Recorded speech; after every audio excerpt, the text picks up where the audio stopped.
중동 발화로 비트코인이 급락했습니다. 이번 위기는 바닥일까요? 아니면 시작일까요? 이중 방어선 붕괴, 청산 규모 10억 달러 초과. 비트코인은 9.6만 달러를 지킬 수 있을까? 이더리움은 근육 키우기, 솔라나는 다이어트, 잭 사이지버스가 혜성처럼 등장했습니다. 밈은 아직 놀 수 있을까요? CRCL이 5일 만에 125% 상승, 아크는 벌면서 탈출하며 돈 세느라 웃음이 멈추지 않습니다. 트럼프 고문이 주도, 의료회사도 비트코인에 올인. 미국, 유럽, 아시아 세계 진영이 분열 중 암호화폐 규제 전쟁에서 최종 승자는 누구일까요? 암호화폐로 세상을 다시 측정하고 24시간의 부의 비밀번호를 손에 넣어 함께 천천히 부자가 되어갑시다. 6월 23일 월요일 비트코인 TV 한국어 채널 마이클입니다. 우선 먼저 24시간 코인 시장 데이터 헤드라인을 살펴보겠습니다. 한국 시간 6월 22일 새벽 미국 트럼프 대통령은 SNS를 통해 미군이 이란의 핵시설 3곳에 대해 정밀 타격을 했다고 발표했습니다. 전투기는 모두 무사히 귀환했고 이제는 평화에 대해 이야기할 때라고 밝혔습니다. 당연히 이란도 가만히 있지 않았습니다. 곧바로 호르무즈 해협을 봉쇄하겠다고 대응했으며 전 세계 원유의 3분의 1이 이곳을 통해 운반되는 만큼 실제 봉쇄된다면 유가는 폭등할 수밖에 없습니다. 또한 이란 통신사도 핵 활동은 멈추지 않을 것이라고 밝혀 지정학적 긴장이 급격히 고조되고 있습니다. 이 영향으로 비트코인은 단기적으로 13만 달러에서 908만 달러까지 급락하며 최근 2달간 최저치를 경신했고 하락률은 약 5%에 달했습니다. 코인글래스 데이터에 따르면 공포지수는 51에서 37로 하락했습니다. 이더리움, 솔라나, 에이블엑스 등 주요 코인도세에서 7% 동반 하락했습니다. 이 문제는 단지 코인 시장만의 일이 아닙니다. 만약 호르무즈 해협이 진짜 봉쇄된다면 유가 폭등은 물론이고 그 여파는 전 세계 금융 시스템까지 퍼질 수 있습니다. 비트코인은 단기적으로는 압력을 받고 있지만 이후 다시 인플레이션 방어 수단으로 각광받을 가능성도 있습니다. 현재 상황은 매우 불확실하므로 과감한 매매는 피하고 레버리지는 줄이며 포지션은 안정적으로 유지하는 것이 좋습니다. 기술적으로는 현재 비트코인이 96,000달러를 지킬 수 있을지가 관건이며 지켜낸다면 이번 조정이 다음 상승장의 출발점이 될 수도 있습니다. 최근 온체인 청산 데이터가 꽤 충격적입니다. 비트코인의 차트 구조가 변화하고 있습니다. 원래 12만 달러는 확실한 지지선으로 여겨졌지만 미이란 긴장 고조로 인해 시장 변동성이 급격히 커지며 이 가격대는 완전히 붕괴되었습니다. 이제는 오히려 저항선으로 작용하고 있습니다. 즉, 과거의 안전벨트가 이제는 천장으로 변한 것입니다. 그럼 단기적으로 어디에서 지지를 받을 수 있을까요? 현재 시장의 구명줄은 98,000달러 근처로 옮겨갔습니다. 온체인 데이터에 따르면 이 구간에는 10억 5천만 달러 규모의 청산 주문이 쌓여 있으며 일종의 자금 폭탄 지대입니다. 만약 이 구간을 하회한다면 연쇄 청산이 터질 위험이 있습니다. 반대로 10.2만 달러 부근도 만만치 않아 8억 600만 달러 규모의 청산이 기다리고 있습니다. 상하단 모두 난관입니다. 현재 시장에서 가장 중요한 전쟁터는 10만 달러라는 정수 구간입니다. 이 구간을 방어해낸다면 다시 10.2만 달러를 도전할 기회가 생깁니다. 하지만 재차 붕괴된다면 청산 함정에 빠져 새로운 하락이 시작될 수 있습니다. 추정 레버리지율은 시장 내 레버리지 사용 정도를 나타내는 지표로 현재 시장이 공격적인 투기 상태인지 보수적인 관망 상태인지를 판단하는 기준입니다. 쉽게 말하면 지금 시장장이 얼마나 들떠 있는지를 보는 것입니다. LRR이 높으면 많은 자금이 공격적으로 베팅되고 있다는 의미이며 LRR이 낮으면 시장이 보수적으로 돌아서고 있다는 뜻입니다.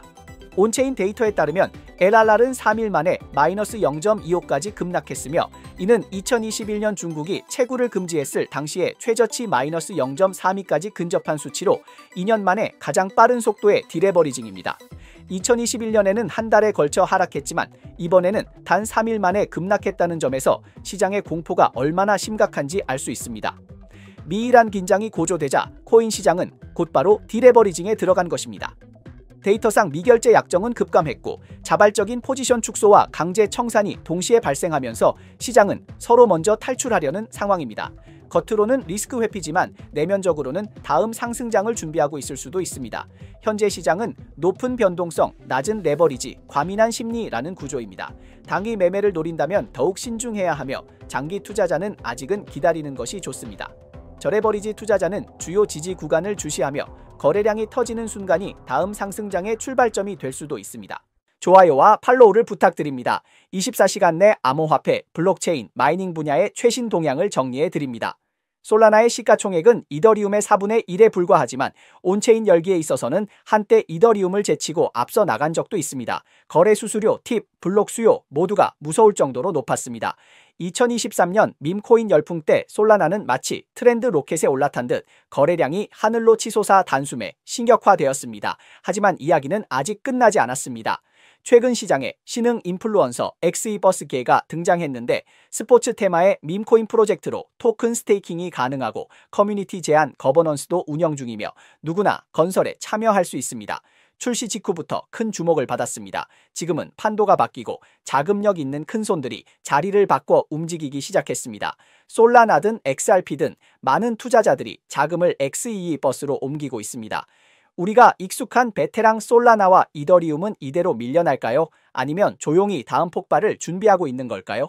이 밈 폭풍은 이제 막 시작된 것입니다. 스탠다드 차타드 은행의 최신 보고서에 따르면 솔라나에 대해 낙관적인 전망을 내놓았으며 연말 목표가는 $275, 2029년에는 $500에 도달할 것으로 예상했습니다. 스탠다드 차타드 디지털 자산 책임자 제프 캔드릭은 밈코인 영향으로 SOL 거래량이 정점에 근접했으며 단기적으로는 온체인 활동이 다소 둔화되고 가격은 조정 국면에 진입할 수 있다고 밝혔습니다. 또한 이더리움 레이어 2가 가치를 창출할 수 있는지에 대한 논쟁은 이미 시장에서 소화되었으며 현재의 가격 변동은 이러한 시장 심리를 반영한 것이라고 설명했습니다.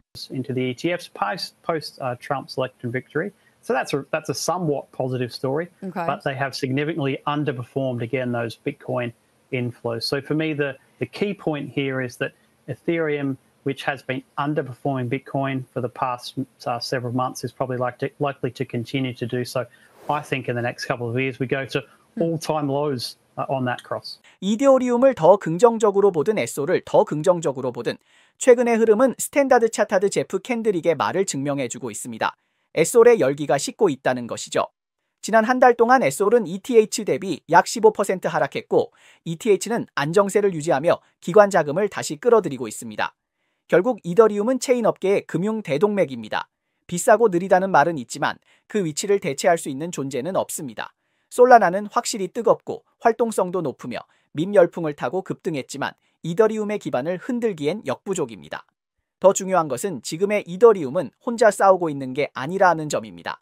수많은 레이어2들이 함께하면서 L1 시장 점유율을 조금씩 되찾고 있습니다. 레이어2는 ETH의 근육 강화 계획으로 볼 수 있으며 부담을 줄여줄 뿐 아니라 가치 상승에도 기여하고 있습니다.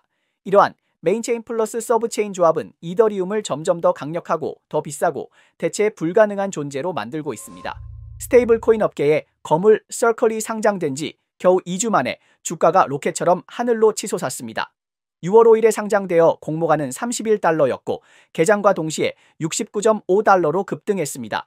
그런데 지난 주말 확인해보니 어머나 벌써 $240까지 올랐습니다. 6월 20일에는 이 열기가 계속되며 장중에 거의 $250에 육박했고 단 5거래일 만에 125% 상승하며 시가총액이 $580에 달했습니다. 이는 USDC의 발행 총량에 거의 육박하는 수준입니다. 이번 IPO 열풍은 침체된 미국 증시에 암호화 심장 주사제를 놓은 듯한 효과를 주었습니다.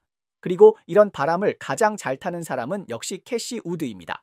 그녀가 이끄는 아크 인베스트먼트는 이미 일찍부터 맷집을 해놓았고 이번에 제대로 수익을 챙기며 웃음을 터뜨렸습니다. 캐시 우드가 이끄는 아크 인베스트먼트는 3일 연속으로 서켈 주식을 매도하며 총 약 125만 주를 팔아 2억 4,300만 달러를 현금화했습니다. 아크는 6월 16일, 17일, 20일에 각각 34.27만 주, 30.01만 주, 60.92만 주를 매도했으며 하루 매도 금액은 4,470만 달러에서 1억 4,600만 달러 사이였습니다. 이달 수익률은 이미 18%를 넘어섰습니다. 현재 아크는 약 320만 주를 계속 보유하고 있으며 시가로 약 7억 5천만 달러 규모로 서켈의 주요 주주 중 8위에 해당합니다. AI 강세장을 놓친 이후 아크 인베스트먼트는 서클의 강력한 IPO를 통해 반등에 성공하며 다시 수익률 상위권에 복귀했습니다. 서클의 상장은 시장에서 뜨거운 반응을 얻었고 이는 자본시장이 스테이블 코인의 규제 정착 경로에 대해 높이 평가하고 있다는 방증입니다. 그러나 화려한 수치 이면에는 여러 구조적 리스크도 드러나고 있습니다. 우선 주주들의 집중 매도는 초기 투자자들이 암호화 업계의 주기성에 대해 경계하고 있음을 보여줍니다. 둘째, Circle은 수익의 95% 이상을 준비자산 이자 수익에 의존하고 있어 향후 미국 연준의 통화 정책에 크게 연동되며 금리 변동에 따라 수익성이 민감하게 반응할 수 있습니다. 셋째, 코인베이스 등 유통 채널에 대한 높은 의존도는 운영 비용의 불확실성을 키우는 요인이기도 합니다. 단기간의 주가 급등을 배경으로 시장에서는 이제 Circle의 밸류에이션이 적정한지를 놓고 우려도 제기되고 있습니다. 이번 급등이 진정한 가치 회복인지 아니면 포모에 따른 감정적 반응인지 앞으로 시간이 답을 줄 것입니다.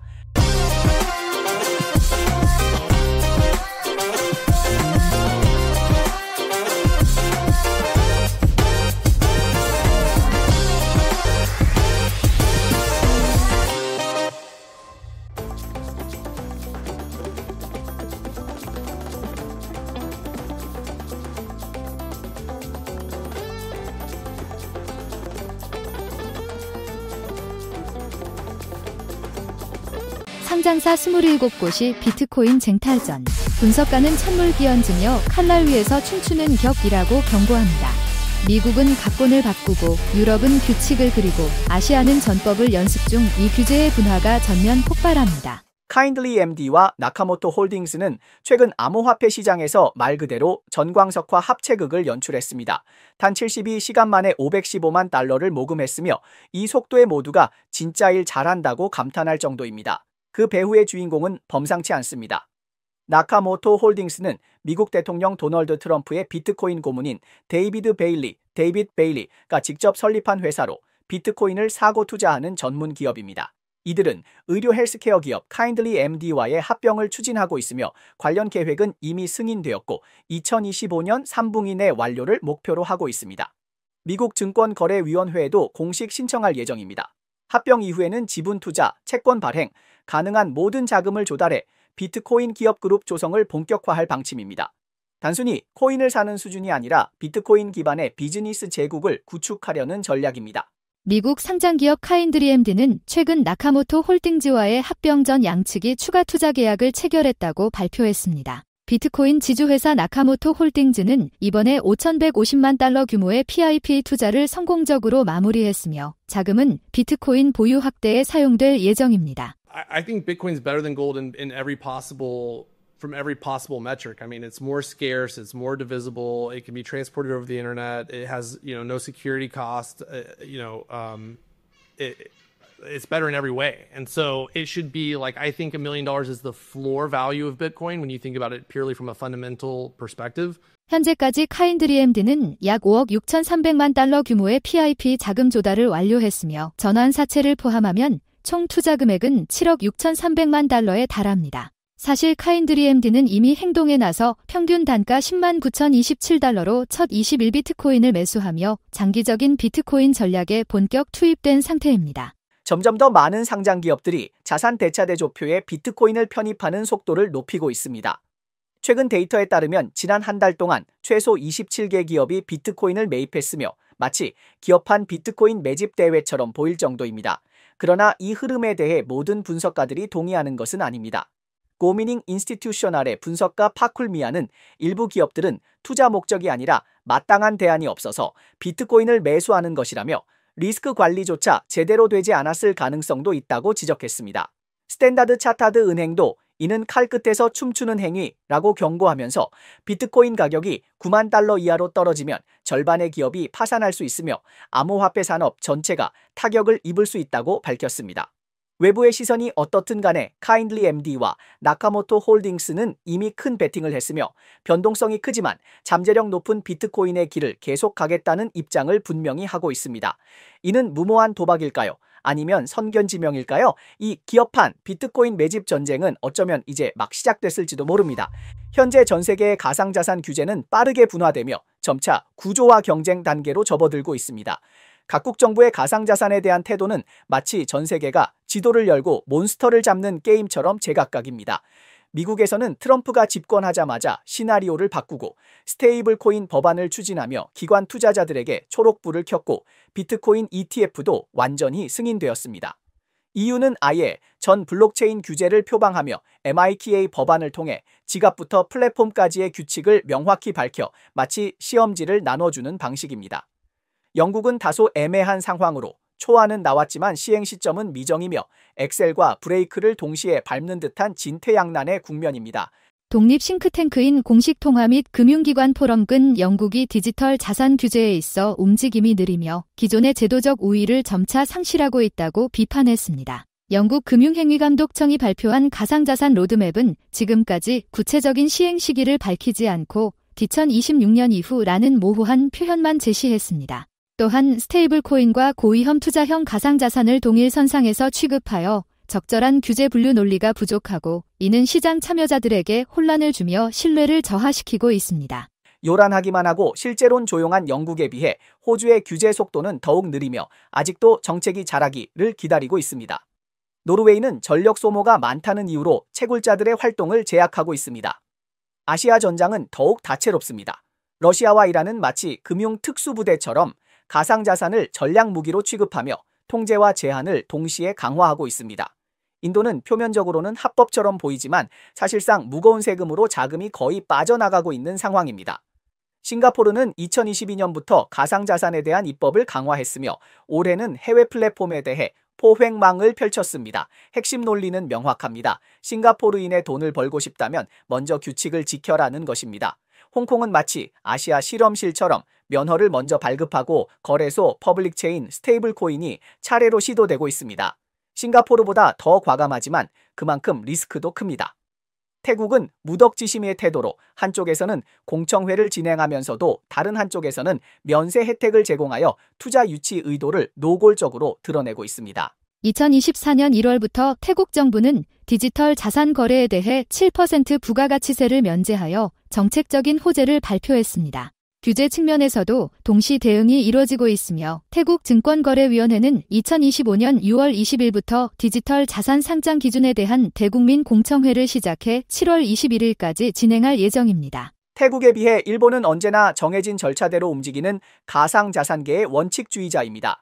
아시아에서 가장 먼저 가상자산을 법제화한 국가로서 제도는 엄격하고 절차는 세밀합니다. 한국은 복잡한 설명 없이 바로 디지털 자산 기본법을 도입하고 실명제 및 콜드월렛 관리까지 일괄적으로 적용하고 있습니다. 베트남은 아직 졸업하지 못한 인턴처럼 정책은 준비 중이지만 민간 열기는 뜨겁습니다. 말레이시아는 관망하는 입장으로 허가증 신청도 쉽지 않습니다. 글로벌 가상자산 경쟁에서 진정한 우위에 서는 국가는 가장 빨리 달리는 국가가 아니라 가장 먼저 규칙을 제정한 국가입니다. 거래 허가부터 세제 정책, 발행 메커니즘에서 규제 경계까지 누가 먼저 제도 틀을 구축하느냐에 따라 시장 질서를 정의하고 자본 흐름을 끌어들일 수 있습니다. 다시 말해 이 가상자산 게임판에서 먼저 움직이고 규칙을 만든 자가 향후 판도를 좌우할 가능성이 높습니다. 어젯밤 이란 의회가 호르무즈 해협 폐쇄를 승인했지만 팔리마어키트에서는 이란이 7월 전에 호르무즈 해협을 폐쇄할 가능성이 29%로 하락했습니다. 더 인포메이션 암호화폐 전문 기자에 따르면 암호화폐 거래소 OKX는 올해 4월 미국 시장에 재진입한 이후 미국에서 기업 공개를 고려 중인 것으로 알려졌습니다. 와이오밍주 스테이블코인 위원회는 올해 8월 20일 잭슨에서 열리는 와이오밍 블록체인 세미나에서 공식 스테이블코인 WIST를 정식으로 출시할 계획이라고 발표했습니다. 비트코인 히스토리언 통계에 따르면 지난주 상장사들은 총 12,400개의 비트코인을 추가 매입했습니다. 같은 기간 채굴을 통해 새로 발행된 비트코인은 3,150개에 불과하여 비트코인 공급 부족은 기정사실이 되었습니다. 6월 23일 일본 상장사 메터플래니트는 비트코인 1,111개를 추가 매입했다고 발표했습니다. 이에 따라 총 보유량은 11,111개에 달했습니다. 네, 이상이 오늘 방송의 주요 내용입니다. 저희 채널은 주로 암호화폐, 블록체인, 채굴업계에 가치 있는 뉴스를 보도하고 있습니다. 뉴스 외에도 심도 있는 특집 보도를 제공하고 있습니다. 채널이 유익하다고 생각되시면 공유와 팔로우 해주세요. 또한 회원이 되어 함께 성공의 자산을 늘려봅시다. 그럼 내일 또 만나요.